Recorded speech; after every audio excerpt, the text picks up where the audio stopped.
یہ گاڑی بہت دیر سے پہنچے گی، فضل داد نے کہا۔ اس کی نظریں چھت پر جمی ہوئی تھی۔ میں نے چونک کر اسے دیکھا کہ یہ کیا کہہ رہا ہے۔ وہ کہہ رہا تھا، نہ یار نہ، چاچے کو دیکھو، چادر ٹھیک طرح باندھ، پاگل ہو گیا ہے حرامی۔ اس کے یہ الفاظ مجھے آج تک یاد ہیں۔ میں نے اس کے ماتھے پر سینے پر ہاتھ رکھا، اس کا جسم تپ رہا تھا۔ میں سمجھ گیا کہ بخار بہت تیز ہو گیا ہے اور یہ بخار اس کے دماغ کو چڑھ گیا ہے۔ وہ پہلے تو صاف الفاظ میں اوٹ پٹانگ باتیں کرتا تھا، پھر اس نے منہ ہی منہ میں بڑبڑانا شروع کر دیا۔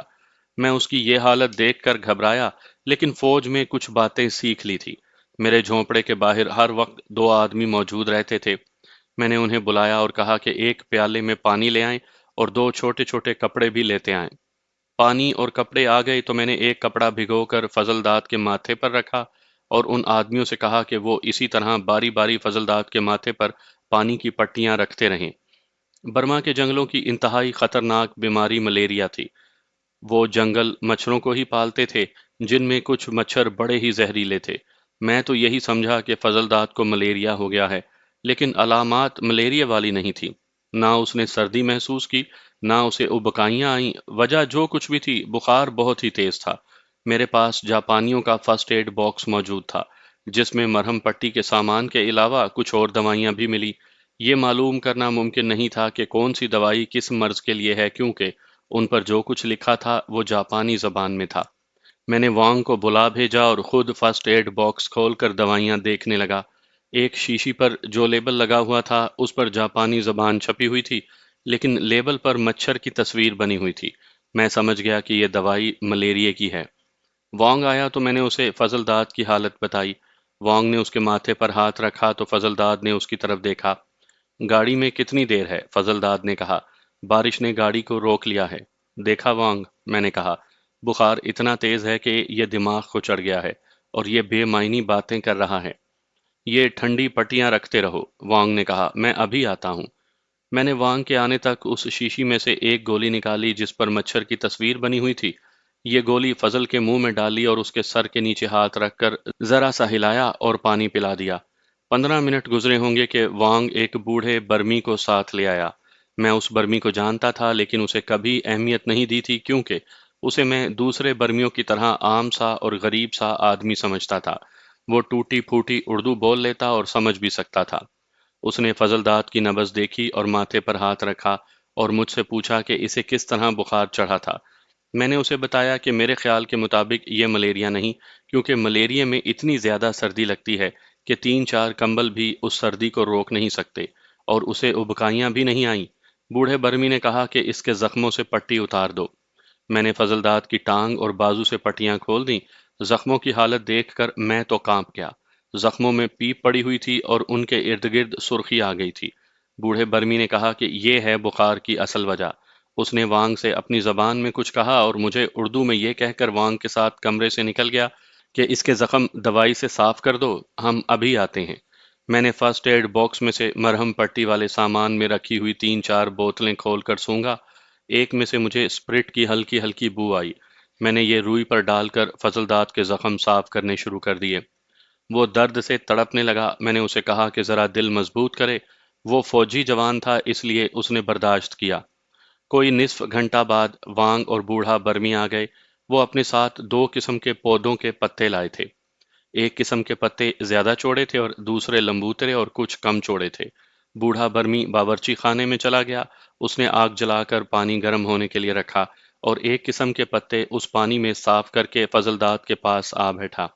اس نے پتے زخموں پر اس طرح رکھے کہ زخم پوری طرح ڈھک گئے۔ ان پتوں پر ایک اور تہہ پتوں کی رکھ دی اور مجھے کہا کہ اب پٹیاں باندھ دوں۔ میں نے پٹیاں باندھ دیں۔ بوڑھا برمی دوسری قسم کے پتے ابلتے ہوئے پانی میں ڈال آیا تھا۔ اس نے بتایا کہ 1 گھنٹہ انہیں ابالنا ہے۔ اندازاً 1 گھنٹے کے بعد اس نے پانی چولہے سے اتارا اور باہر کھلی ہوا میں رکھ دیا۔ خاصی دیر کے بعد اس نے وانگ سے کچھ کہا۔ وانگ باہر نکلا اور جب وہ واپس آیا تو اس کے ہاتھ میں ایک پیالی تھی۔ اس میں ابلے ہوئے پتوں کا پانی تھا جو اس نے دوسری پیالی میں ڈالا اور اس طرح دونوں پیالیوں میں پانی پھینٹ کر ٹھنڈا کیا، اور پھر یہ پانی فضل داد کو اٹھا کر اس کو پلا دیا گیا۔ فضل داد کا چہرہ بتا رہا تھا کہ پانی بہت ہی کڑوا ہے۔ بوڑھے برمی نے مجھے کہا کہ 3 گھنٹوں کا اندازہ رکھ کر اسے ایک پیالی اس پانی کی اور پلا دینا۔ اس نے یہ بھی کہا کہ اس کی پٹیاں کل اسی وقت کھلیں گی۔ میں نے بوڑھے برمی اور وانگ سے پوچھا کہ ان پتوں کا کیا اثر ہوگا۔ برمی نے بتایا کہ ان پتوں کا اپنا ایک اثر تو ہے، لیکن اس پانی میں اس نے تھوڑی سی ہلدی بھی ڈالی تھی۔ یہ تو میں جانتا تھا کہ ہلدی زخموں کے لیے بہت اچھی ہوتی ہے۔ وانگ نے بتایا کہ ان پتوں کا پانی اس کی پیپ اندر ہی اندر خشک کر دے گا اور بخار تھوڑی دیر بعد اتر جائے گا۔ 15-20 منٹ کے بعد ہم نے دیکھا کہ فضل داد کا بڑبڑانا کم ہو گیا تھا اور کچھ دیر کے بعد ختم ہو گیا۔ اسے سکون سا محسوس ہونے لگا، جو ہم نے اس طرح محسوس کیا کہ اس کی بے چینی ختم ہو گئی تھی۔ ٹھنڈے پانی کی پٹیاں جاری رکھی گئیں۔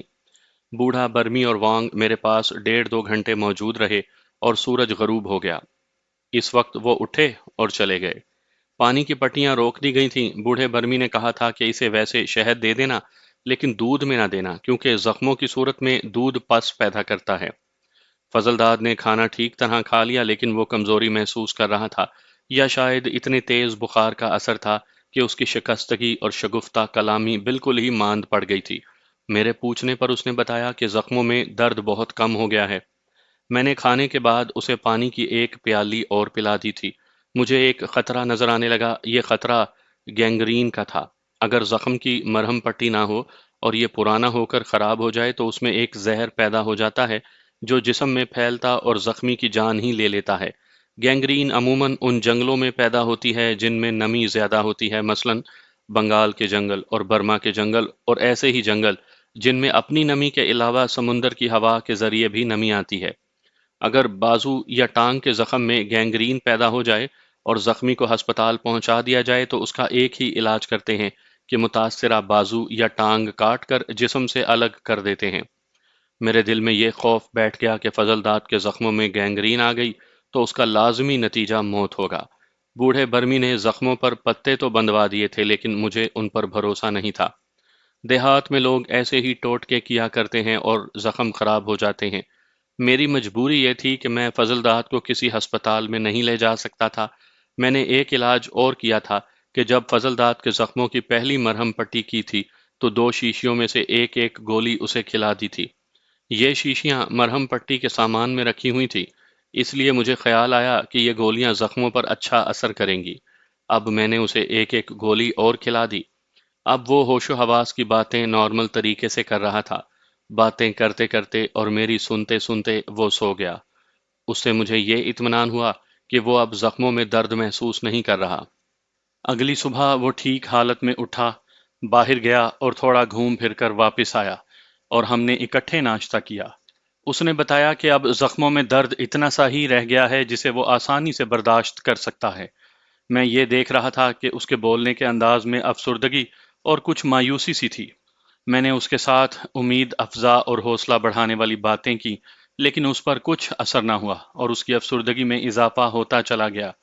میں نے اس کے ماتھے پر ہاتھ رکھا، بخار تھا ہی نہیں، اور اگر تھا تو بہت ہی کم۔ وہ باتیں کرنے اور سننے کے موڈ میں نظر نہیں آتا تھا۔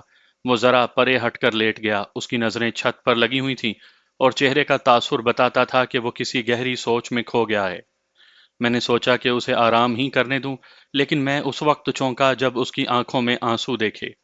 میں بڑی تیزی سے سرک کر اس کے قریب ہو گیا اور اس سے پوچھا کہ وہ کیا سوچ رہا ہے۔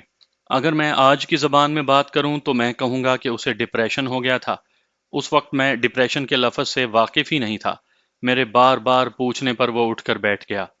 اللہ مجھے سزا دے رہا ہے، اس نے ہاری ہوئی سی آواز میں کہا۔ میں نے یہیں کتوں کی موت مرنا ہے۔ بھائی فضل داد، میں نے کہا، تم تو میرا حوصلہ بھی توڑ رہے ہو۔ تم فوجی ہو، حوالدار ہو، اور تم اتنے دلیر اور بہادر ہو کہ نانگوں کے جال میں سے لڑ کر نکلے ہو، لیکن اب تم نے ہمت کا دامن ہی چھوڑ دیا۔ کیا مجھے اپنے عزیز رشتہ دار یاد نہیں آتے ہوں گے؟ لیکن میں نے دل کو سمجھا رکھا ہے کہ جب اللہ کو منظور ہوگا ہم اپنے گھروں میں پہنچ جائیں گے۔ میں خالی ہاتھ 4 مسلح آدمیوں کا مقابلہ کر سکتا ہوں، اس نے کہا، درندوں کا مقابلہ کر سکتا ہوں۔ تمہیں ابھی تک صحیح پتہ نہیں چلا کہ میں کتنا زیادہ دلیر اور جرأت والا ہوں، لیکن میرے بھائی، میں خدائی طاقت کا مقابلہ تو نہیں کر سکتا۔ مجھے خدا کی طرف سے بڑی سخت سزا مل رہی ہے۔ میں جس گلائیڈر میں یہاں آیا تھا وہ گر کر تباہ ہو گیا اور میں موت سے بچ نکلا۔ پھر جاپانیوں نے گھیر کر آگ برسائی تو میں پھر موت کے منہ سے نکل آیا، اور پھر نانگے آدم خوروں سے بھی بچ نکلا۔ یہ خدائی اشارے ہیں جو میں نے سمجھ لیے ہیں۔ میں نے بڑی بری موت مرنا ہے، جس کی ایک نشانی یہ ہے کہ میرے زخموں میں پس پڑ گئی ہے اور زخموں کا زہر میرے جسم میں پھیل رہا ہے۔ اگر ایسا ہوتا تو تمہارا بخار کم نہ ہوتا۔ میں نے اس کا حوصلہ قائم رکھنے کے لیے کہا، صاف پتہ چل رہا ہے کہ تم بہتر ہو رہے ہو۔ میں ویسے ہی نہیں کہہ رہا کہ اللہ مجھے سزا دے رہا ہے، اس نے کہا۔ میں نے ایک ایسا گناہ کیا ہے جو خدا کبھی معاف نہیں کرے گا۔ میرے دماغ میں یہی ایک بات آتی تھی کہ فضل داد کے دماغ پر کل کے اتنے تیز بخار کا اثر ہے اور اسی اثر کے تحت یہ اتنا زیادہ افسردہ اور کم حوصلہ ہو گیا ہے۔ میں نے اسے اپنی یہ تشخیص بتائی بھی، لیکن اس نے کوئی اثر قبول نہ کیا اور اس کی آنکھوں سے آنسو بہنے لگے۔ تم کسی پیر کے مرید تو ضرور ہوگے؟ اس نے مجھ سے پوچھا۔ بالکل نہیں، میں نے کہا۔ میں صرف اللہ کے رسول صلی اللہ علیہ وآلہ وسلم کو اپنا پیر مانتا ہوں۔ میں دوسرے پیروں کی بات کر رہا ہوں یار، فضل داد نے کہا۔ یہ جو گدی نشین ہوتے ہیں، ان میں سے تم نے کسی کے ہاتھ بیعت کی اور اس کے مرید بن گئے ہوگے؟ میں نے اسے پرانا واقعہ سنایا کہ میں نے اور میرے ایک دوست نے اپنے علاقے کے ایک مشہور اور مقبول پیر کو ننگا کر کے درخت کے ساتھ باندھا اور اسے مار مار کر بے ہوش کر دیا تھا۔ میں نے یہ بھی کہا کہ اس کی ہمیں کوئی غیبی سزا نہیں ملی۔ پھر تم اس جنگل میں مرو گے، فضل داد نے کہا۔ کیا یہ سزا نہیں کہ تمہارا اتنا اچھا کاروبار رنگون میں تباہ ہو گیا اور اب تمہیں اس جنگل سے نکلنے کا راستہ ہی نہیں مل رہا؟ میں نے اسے یہی بتایا تھا کہ رنگون میں میری دکان تھی۔ ابھی اسے یہ بتانا نہیں چاہتا تھا کہ میں بھی فوجی ہوں اور میں کس ارادے سے اپنے مورچوں سے بھاگ آیا تھا۔ تم مانو یا نہ مانو، تم پیر کے بد دعائے ہوئے ہو، فضل داد نے کہا۔ بھائی فضل داد، میں نے کہا، میں نے یہاں ایک اژدہا مارا ہے، ایک شیر مارا ہے، جاپانیوں کی ایک پوری سیکشن یہاں آ گئی تھی، میں نے پوری سیکشن کو اکیلے ختم کر دیا تھا، اور اب تمہیں موت کے منہ سے نکال کر اور ایک مگر مچھ کو گولی مار کر یہاں لے آیا ہوں۔ میں بلکہ میری روح محسوس کرتی ہے کہ میرے سر پر اللہ کا ہاتھ ہے۔ تم جو چاہے کہو، فضل داد نے کہا، میں مانتا ہوں کہ مجھے سزا مل رہی ہے۔ تم گناہ کیا کر بیٹھے تھے بھائی؟ میں نے پوچھا۔ وہ گناہ ہی مجھے بتا دو۔ میں نے اپنے پیر کا دل دکھایا ہے، فضل داد نے کہا۔ پہلے تو میں خوش رہا کہ میں نے جو کیا ٹھیک کیا، لیکن اس جنگل میں آ کر جو مجھ پر گزری اور گزر رہی ہے، اس سے میں سمجھ گیا کہ مجھے پیر کی بد دعا مار رہی ہے۔ میرے کہنے پر اس نے اپنا یہ گناہ سنایا۔ یہ میں اپنے الفاظ میں پیش کرتا ہوں، اس سے پہلے ایک بات کہوں، وہ یہ ہے کہ میں ایک ایسی دنیا میں بیٹھا ہوا تھا جو آج سوچتا ہوں تو خواب و خیال کی دنیا لگتی ہے۔ وہاں کے لوگ اجنبی، ان کی زبان اجنبی، اور وہ جنگل ایسا جو دنیا بھر کے جنگلوں سے نرالا اور خطرناک تھا۔ ایک بات اور کہوں گا، اور وہ یہ کہ میں نے کہا ہے کہ وہ لوگ اجنبی تھے لیکن ان میں مسلمان بھی تھے۔ ان کے ساتھ کبھی اٹھنا بیٹھنا یا بولنا چالنا ہوتا تھا تو ایسے لگتا تھا کہ ہم ایک دوسرے کے لیے اجنبی نہیں، بلکہ ہمارا آپس میں کوئی روحانی تعلق ہے۔ وہ تعلق کوئی راز نہیں تھا، بلکہ بالکل صاف ہے کہ یہ اسلام کا تعلق اور رشتہ تھا۔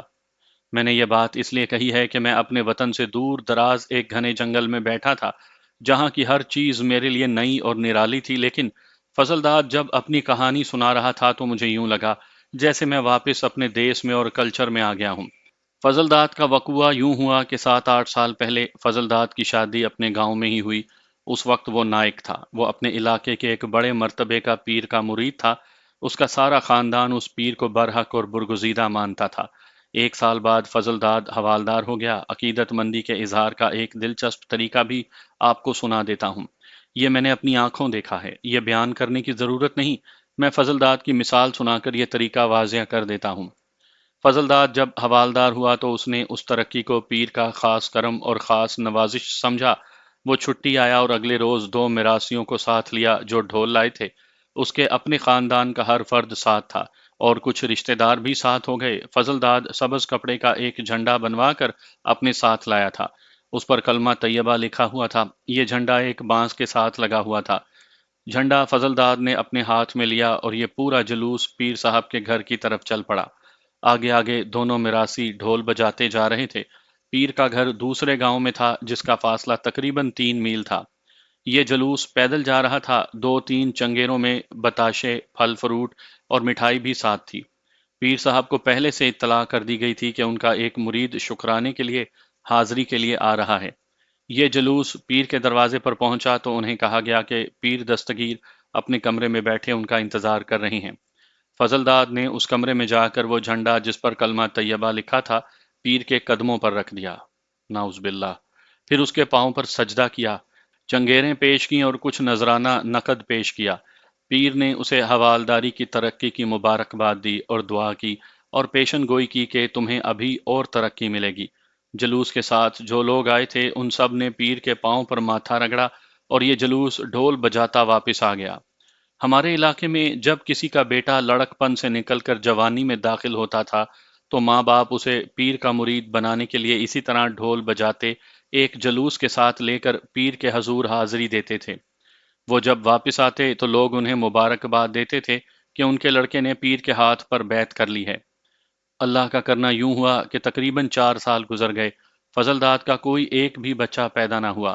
لڑکی کے سسرال والے یہ توقع رکھتے تھے کہ 1 سال بعد پہلا بچہ پیدا ہو جانا چاہیے۔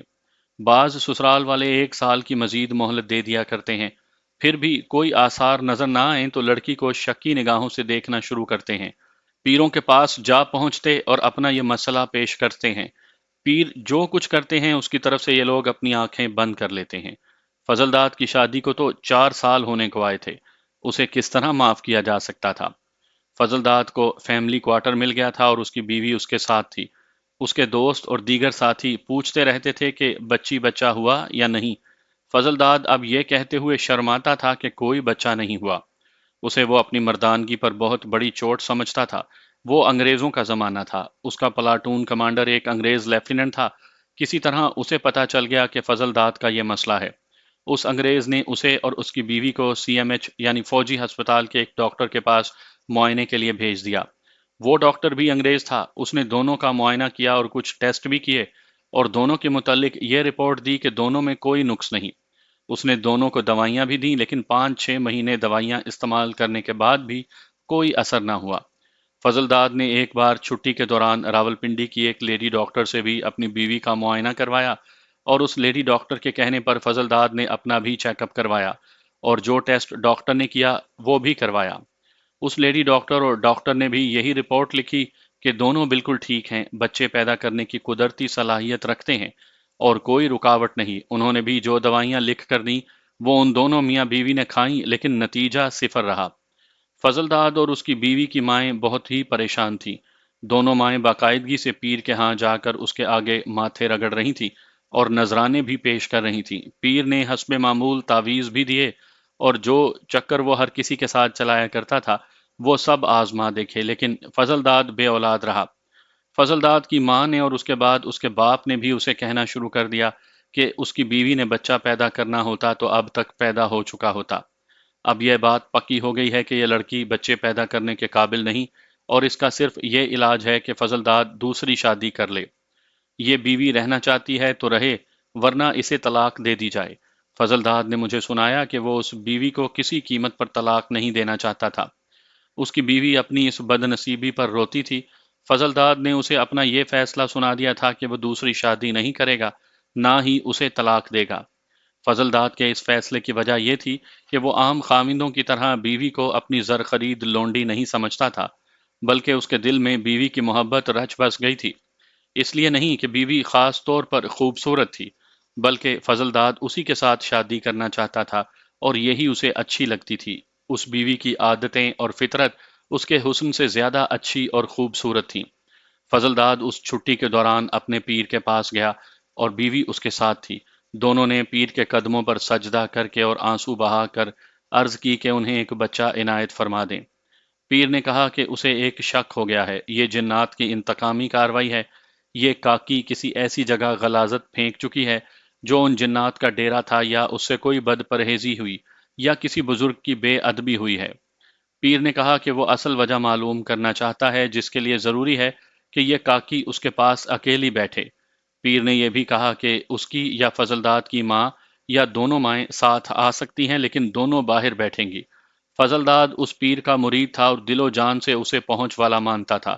اس نے بیوی کو ساتھ واپس لے جانے کا ارادہ ترک کر دیا اور پیر کے آستانے سے واپس آ کر اپنی ماں اور اپنی ساس کو بتایا کہ پیر صاحب نے یہ حکم دیا ہے۔ یہ پیر ضعیف العمر تھا، اس کے ہاتھوں میں ریشہ آ گیا تھا۔ پیر کے 2 بیٹے تھے، بڑا بیٹا بال بچے دار تھا اور دوسرے کی ابھی شادی نہیں ہوئی تھی۔ اس کی عمر 21-22 سال ہو گئی تھی اور وہ کتوں اور باز کے شکار کا عادی اور شوقین تھا۔ فضلداد بیوی کو اپنے گھر چھوڑ کر واپس اپنی یونٹ میں چلا گیا۔ اسے بذریعہ خطوط اطلاعات ملتی رہیں کہ اس کی بیوی کو پیر کے ہاں باقاعدہ لے جایا جا رہا ہے اور پیر صاحب خود کوئی روحانی عمل کر رہے ہیں اور تعویذ بھی دے رہے ہیں۔ ابھی جنگ عظیم شروع نہیں ہوئی تھی، اس لیے لمبی چھٹی مل جاتی تھی۔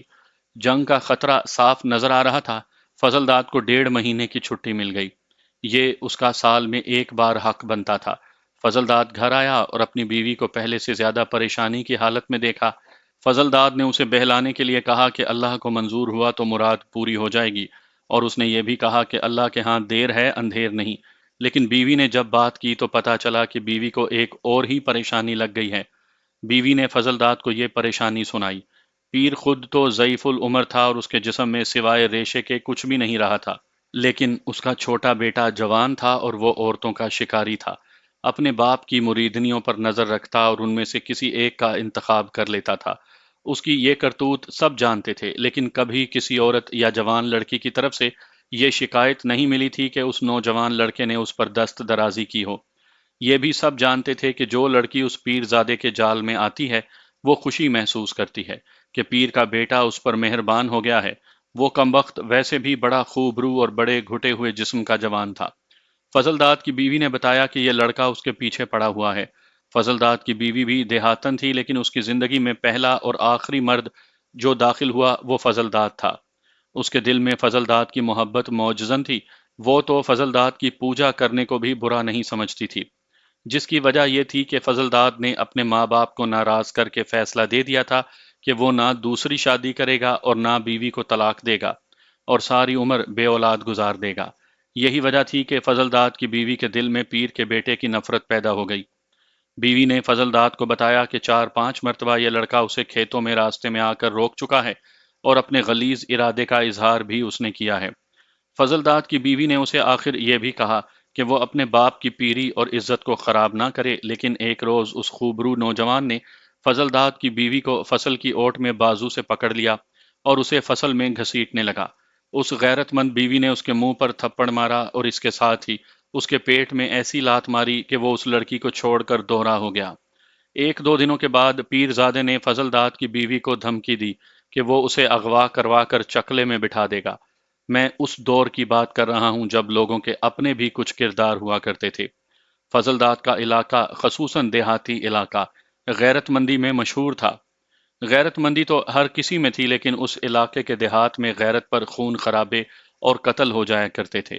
فضلداد نے اپنی بیوی سے یہ باتیں سنی تو اس کا خون اس طرح ابل پڑا کہ غیرت مریدی پر غالب آ گئی۔ فضلداد نے مجھے سنایا کہ پیر تو اس لڑکے کا باپ تھا اور پیری کی ساری کرامات باپ کے ہاتھ میں تھیں۔ بیٹا تو بدکار اور بدماش تھا۔ فضلداد کا ایک چچا زاد بھائی تھا جس کے ساتھ اس کا تعلق صرف رشتہ داری والا ہی نہیں تھا، بلکہ ان میں بڑی گہری دوستی تھی۔ یہ لوگ معمولی قسم کے کسان نہیں تھے بلکہ خوشحال زمیندار تھے۔ کسی کی محتاجی نہیں تھی بلکہ محتاجوں کو دیا کرتے تھے۔ فضلداد نے اپنے اس چچا زاد بھائی کو اپنی بیوی کی بات سنائی۔ چچا زاد بھائی طبیعت کا کچھ زیادہ ہی گرم اور تیز تھا۔ اس نے کہا کہ اس پیر زادے کا تو پتہ ہی کاٹ دیتے ہیں۔ فضلداد نے اسے بتایا اور کہا کہ اس کے دل میں بھی یہی ارادہ ہے۔ ان دونوں نے قتل کے طریقوں پر غور کرنا شروع کر دیا۔ غور اس پر کیا جا رہا تھا کہ یہ لڑکا مارا بھی جائے اور قاتل کا کچھ کھرا کھوج نہ ملے۔ سوچ سوچ کر انہوں نے یہ سکیم بنائی کہ فضلداد کی بیوی پیر زادے سے ملے اور اسے رات کو کہیں بلائے اور وہاں پیر زادے کا معاملہ صاف کر دیا جائے۔ فضلداد اور اس کے چچا زاد بھائی نے فضلداد کی بیوی کو اس اسکیم سے آگاہ کیا۔ بیوی بھی کسی گئے گزرے خاندان کی بیٹی نہیں تھی۔ وہ 3 گبرو بھائیوں کی اکلوتی بہن تھی اور اس کا باپ گاؤں میں روب داب رکھتا تھا۔ اس نے یہ بھی دیکھ لیا تھا کہ پیر کے ہاتھ میں کوئی طاقت نہیں، اگر ہوتی تو اتنے عرصے میں اس لڑکی کی گود ہری ہو چکی ہوتی۔ پیر کا گھر تقریباً 3 میل دور گاؤں میں تھا۔ پیر کا یہ آوارہ بیٹا باز اپنے ہاتھ پر بٹھائے شکار کے بہانے ادھر آ نکلتا تھا۔ فضلداد کی بیوی خوبصورت لڑکی تھی۔ پیر زادہ اسی کے پیچھے آیا کرتا تھا۔ 3 دنوں کے بعد فضلداد کی بیوی کا پیر زادے سے آمنا سامنا ہو گیا۔ اسکیم کے مطابق یہ لڑکی باہر کسی نہ کسی بہانے نکل جایا کرتی تھی۔ آخر اسے پیر زادہ مل گیا اور اس نے فضلداد کی بیوی کے ساتھ اپنے مطلب اور نیت کی باتیں شروع کر دیں۔ لڑکی نے شرم اور جھجک کی اداکاری کی اور کہا کہ اس نے کبھی کسی غیر مرد کے ساتھ ایسا تعلق نہیں رکھا۔ وہ بڑی استادی سے اداکاری کرتی رہی اور اس طرح رضامندی کا اظہار کیا کہ پیر زادہ رات کے وقت فلاں جگہ آ جائے اور وہ وہاں پہنچ جائے گی۔ پیر کے بیٹے نے یہ بھی نہ سوچا کہ فضل داد چھٹی آیا ہوا ہے اور اس کی بیوی کا رات کے وقت باہر نکلنا ممکن نہیں ہوگا۔ اس کے دماغ پر بدکاری کا بھوت سوار تھا۔ اس نے اسی جگہ آنے کے لیے کہہ دیا جو اسے اس لڑکی نے بتائی تھی۔ یہ جگہ دراصل فضل داد اور اس کے چچا زاد بھائی نے منتخب کی تھی۔ یہ جگہ ایک برساتی نالے کا بلند کنارہ تھا جہاں کھڈ تھے اور سرکنڈے بھی۔ اس برساتی نالے کو اس علاقے میں کس کہا جاتا ہے۔ وہاں سے یہ نالا مڑتا تھا، اس لیے وہاں پانی گہرا تھا۔ انہوں نے ایک خاص اسکیم کے تحت اس جگہ کا انتخاب کیا تھا۔ رات کو جب گھر والے سو گئے تو فضل داد نے اپنی بیوی کو گھر سے روانہ کر دیا۔ کچھ دیر کے بعد فضل داد اپنے چچا زاد بھائی کو ساتھ لے کر دوسرے راستے سے اس طرف چلا گیا۔ فضل داد کے ہاتھ میں تقریباً 1 گز لمبی رسی تھی، جو دراصل چارپائی کی ادوائن کا ٹکڑا تھا۔ یہ دونوں چکر کاٹ کر اس جگہ کے قریب پہنچ گئے۔ وہ کسی کی نظر میں نہیں آ سکتے تھے کیونکہ وہاں کھڈ بھی تھے اور سرکنڈے بھی۔ انہیں صاف نظر آ رہا تھا کہ پیر زادہ وہاں ٹہل رہا تھا اور چند منٹوں کے بعد فضل داد کی بیوی پہنچ گئی۔ پیر زادے نے لپک کر لڑکی کو اپنے بازوؤں میں لے لیا۔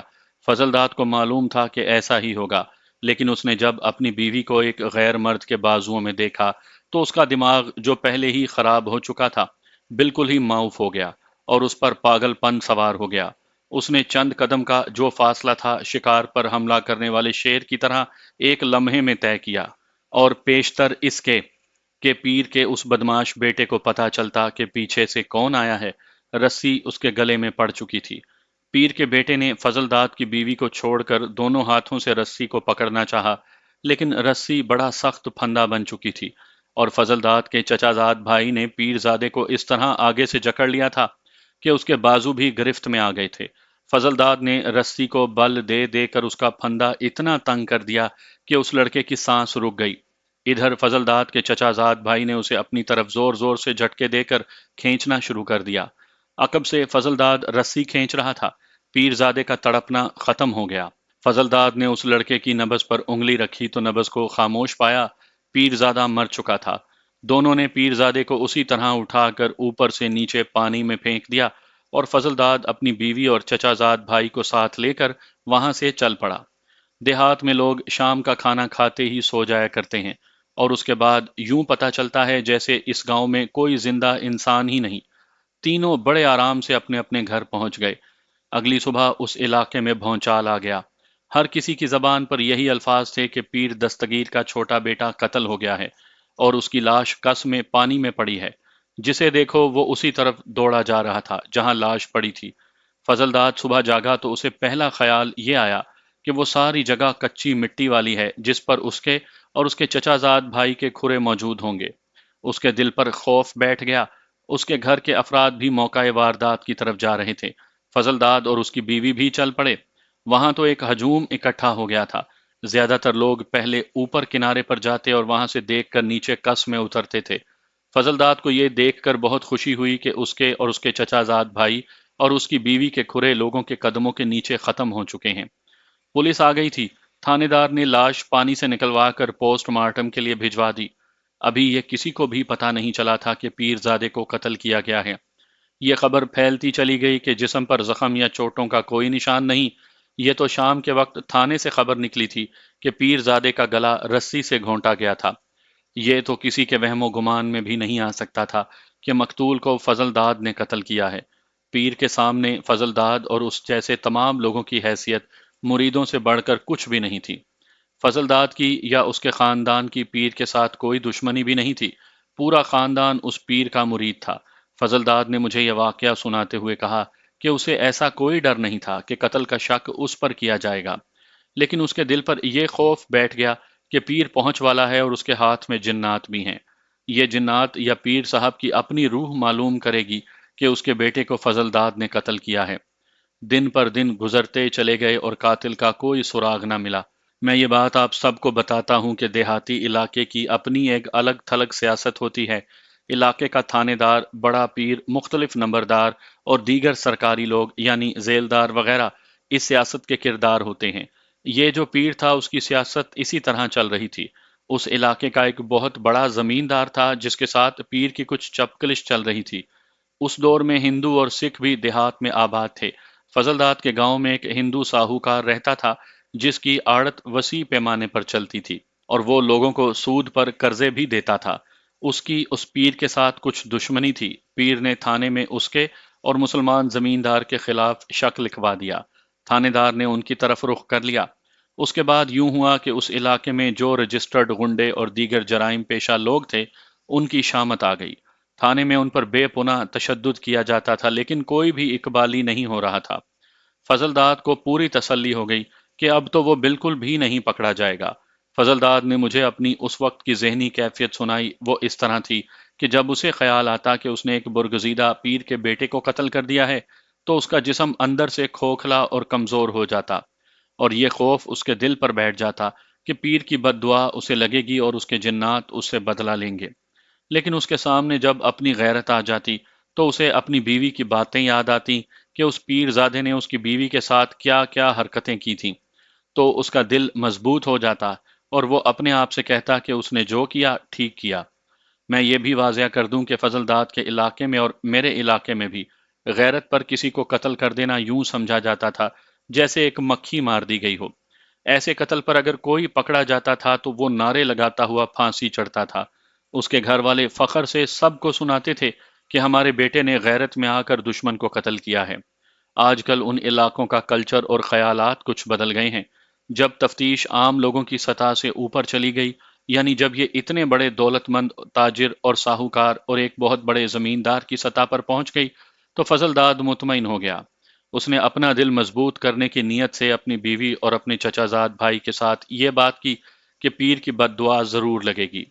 چچا زاد بھائی اور بیوی نے متفقہ طور پر اسے کہا کہ جنات ہوتے تو اب تک انتقام لے چکے ہوتے، اور پیر کی بد دعا لگنی ہوتی تو اس میں دیر نہ لگتی۔ بیوی نے یہ بھی کہا کہ اس پیر کے ہاتھ میں ذرا سی بھی طاقت نہیں، اگر ہوتی تو اس کا ایک بچہ پیدا ہو چکا ہوتا۔ قتل والا معاملہ گول ہوتا نظر آ رہا تھا۔ تفتیش ان لوگوں میں چلی گئی تھی جن کے پاس دولت تھی، لیکن فضل داد کا اصل مسئلہ جوں کا توں موجود تھا۔ وہ یہ تھا کہ وہ بھی اور اس کی بیوی بھی جسمانی لحاظ سے بالکل ٹھیک تھے لیکن اولاد نہیں ہو رہی تھی۔ اس مسئلے کو مزید پیچیدہ فضل داد کی ماں بنا رہی تھی، جو اس پر زور دیتی تھی کہ اولاد کی خاطر دوسری شادی کر لو اور اس بیوی کو طلاق دے دو، اور اگر سوتن کو قبول کرے تو بے شک تمہارے ساتھ رہے۔ یہ ایسی صورتحال تھی جسے فضل داد قبول نہیں کر رہا تھا۔ اس نے اب اپنے دوستوں کے مشورے سے مختلف عاملوں اور جوتشیوں وغیرہ کی طرف رخ کر لیا۔ جس کسی نے اسے کسی عامل یا شاہ یا ایسے ہی کسی آدمی کا پتہ دیا تو وہ اس کے ہاں جا پہنچا۔ اس کی چھٹی 15-16 دن رہ گئی تھی۔ وہ اس کوشش میں تھا کہ اس کا یہ مسئلہ انہی 15-16 دنوں میں حل ہو جائے۔ 3-4 دنوں میں وہ 2 مختلف عاملوں کے پاس گیا۔ دونوں اس کے گاؤں سے دور رہتے تھے۔ ایک تو عام قسم کا عامل تھا جس کی باتوں سے بھی فضل داد مایوس ہو گیا اور اس کے پاس پھر کبھی نہ جانے کا فیصلہ کر لیا۔ دوسرا عامل شاہ جی کے نام سے مشہور تھا۔ اس کے پاس فضل داد گیا تو اس شاہ نے اس سے پہلی بات یہ پوچھی کہ نماز روزہ کرتے ہو یا نہیں۔ فضل داد نے صاف بتا دیا کہ وہ نماز پڑھتا ہی نہیں۔ شاہ نے اسے کہا کہ دینے والا صرف اللہ ہے، پہلے اس کی عبادت کرو اور ہر نماز کے بعد دعا بھی کرو۔ شاہ نے اسے ایک وظیفہ بھی بتا دیا اور کہا کہ یہ وظیفہ بھی عبادت میں شامل ہے اور اس کے بعد اللہ سے دعا مانگنی ہے کہ مراد پوری ہو جائے۔ فضل داد نے اسی روز نماز شروع کر دی اور وظیفہ بھی پڑھنے لگا۔ اس نے مجھے سنایا کہ جب اس نے 3-4 وقت نماز باقاعدگی سے پڑھی اور وظیفہ بھی باقاعدگی سے کیا تو وہ اپنے آپ میں کچھ ایسا سکون محسوس کرنے لگا جیسے اس کا یہ مسئلہ حل ہو جائے گا۔ اس نے اپنی بیوی سے بھی کہا کہ وہ بھی نماز پڑھا کرے۔ بیوی نے بھی باقاعدہ نمازیں پڑھنا شروع کر دیں۔ اس سے آگے فضل داد کی کہانی سنی تو میں نے اپنے آپ سے کہا کہ یہ اللہ کی عبادت کا کرشمہ تھا۔ فضل داد کو بچہ تو نہ ملا، لیکن وہ ایک ایسے آدمی کے پاس پہنچ گیا جس نے نشاندہی کر دی کہ اس کا بچہ کیوں پیدا نہیں ہوتا۔